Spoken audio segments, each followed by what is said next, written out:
What is up, Mercedes? Javier Mercedes here, and the people at 368 were gracious enough to let me use their facility for a podcast today. So I'm just going to run through my setup that I have here and let you guys in on a little bit of the equipment that I'll be using. So I've done a couple videos like this already, and my setup's kind of changed throughout my tenure as a podcaster, a video podcaster. I'll just start with my audio setup that I have right now. Those that do follow me know that I record with a Zoom H6.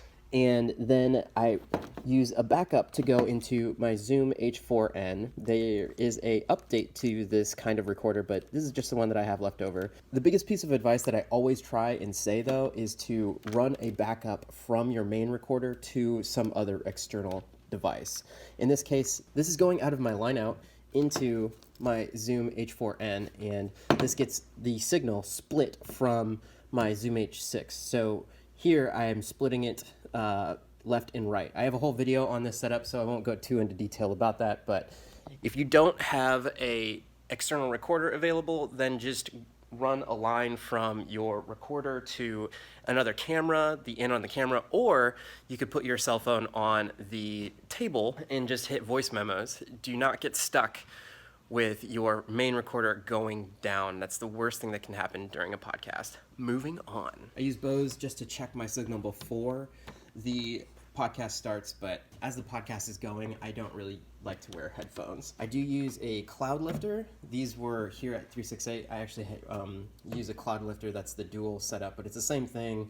It's just a hassle to travel with. So what's awesome is here they do have Shure SM7Bs, which I normally record with, but I normally, if I'm traveling now, I'll use little handheld mics, but it's great to always have a place that has these in stock. Another thing that I like to record with is tabletop stands as opposed to these PSA ones, and I have a whole video explaining why I do that.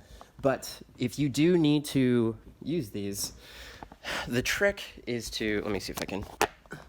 So if you're using one of these stands, the trick to utilize them is to have it down like this and facing up. If you don't do that, you're going to be stuck with something like this, and depending on where your camera angle is, this part right here will get in the way.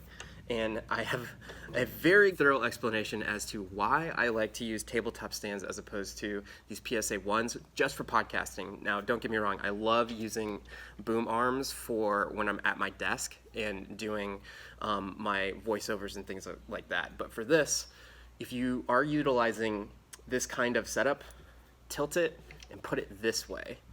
And you may need to get an extension for this. I'll link to that extension in my description. But if all else fails, you can always put it this way. And the whole reason is because these screws right here are a little too big for the XLR to pass it. So if I can show you, notice how the XLR can't get straight on right here. That's my biggest gripe with the Rode PSA 1. You can do something like this and everything will be okay. My head's kind of cut off.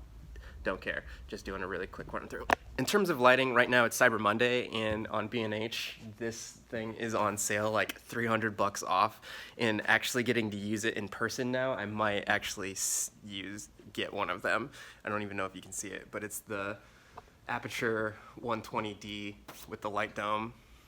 All those fancy people are using it, and I can see why. It just creates some really nice soft light across the face. But the biggest thing with these kind of lights is the fact that it has a nice diffused light, which wraps around the face with a soft like kind of format. Goes really well with skin tones and all of that, and even looks nice when I'm using my front facing camera on my cell phone. One thing to point out, when I'm traveling, I always have power bricks with me. That way I don't have to depend on just using batteries. You're gonna see this throughout the rest of my equipment. It's always have a backup. So here I'm using bricks to power my main recorder. I have another brick over here to power one of my cameras. The more bricks, the better. Next, in terms of lighting, they have this really awesome RE light right here, which I just kind of have in the background because the light dome is providing enough light for us on camera.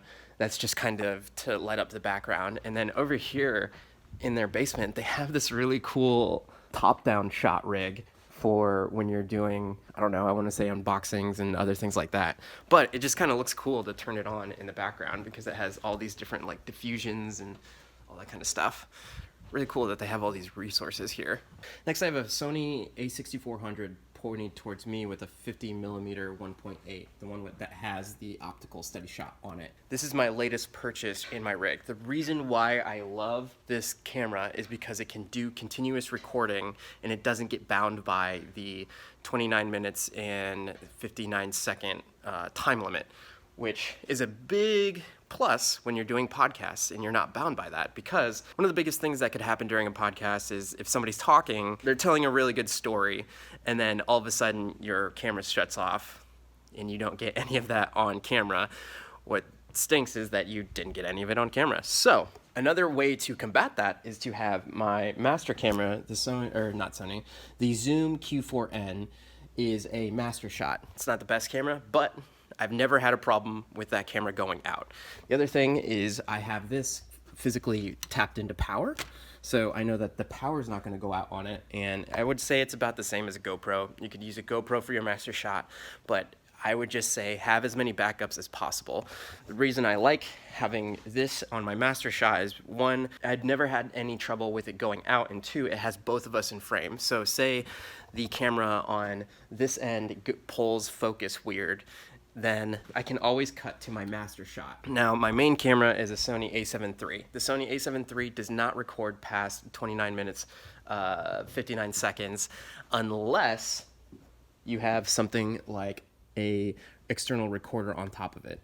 This is a Ninja Star. It's back from the days of the old school DJI drones, when you had to, if you wanted to get better quality from your DJIs, you would actually put this external recorder on the DJI itself. This actual piece of equipment isn't available anymore, but if you can get it on eBay, it is the cheapest external recorder for your money that doesn't have a monitor, if that makes sense. So this can only record 1080p, but I'm doing a podcast. I don't need 4K for a whole hour. I don't really think that's necessary, and it's going to take up so much space on my hard drives.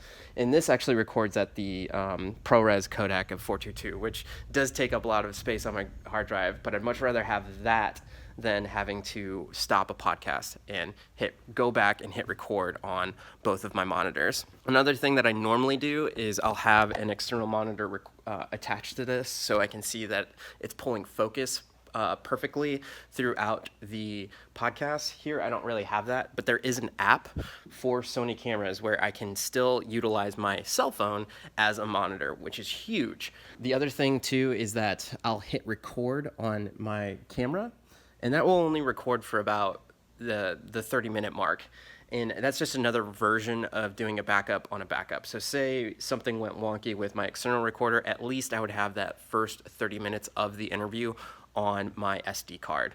Backups on backups on backups. I don't know if you can tell, but I love running backups. This one has the 50mm 1.8 on it as well, just so you can get the shallow depth of field. One thing I will say though that you have to be extremely careful of is, because of that shallow depth of field, you can start to breathe in the focus pulling on autofocus. So the a7 III does an amazing job, but I have had problems with sometimes if you hit a certain angle, especially with the Shure SM7Bs, there's type on the back of the microphone, and the camera will sometimes start to pull focus to that font on the back of the microphone as opposed to the face. It doesn't happen all the time, but I have positioned this microphone specifically so it does not start to autofocus to the contrast of the microphone as opposed to the face. One little hot tip.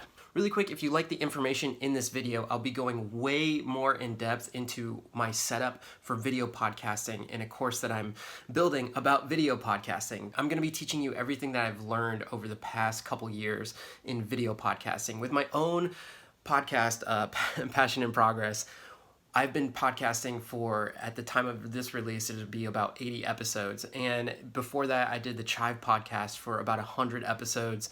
So I know a lot about the podcasting format. And if you want to gain from the experiences that I've had over all these years, go ahead and check it down in the description below. If the course isn't out already, it'll be a sign up to get notified when I actually do release the course. This is mainly about video podcasting in person. If you wanted to learn about podcasting over something like Zoom or a Skype call, that's not what this is about. It's more about in-person video podcasting, and if you had to do a setup by yourself. With that in mind, I'll go ahead and take you back to 368. If you did find this video valuable, you could hit that like button, you could hit subscribe.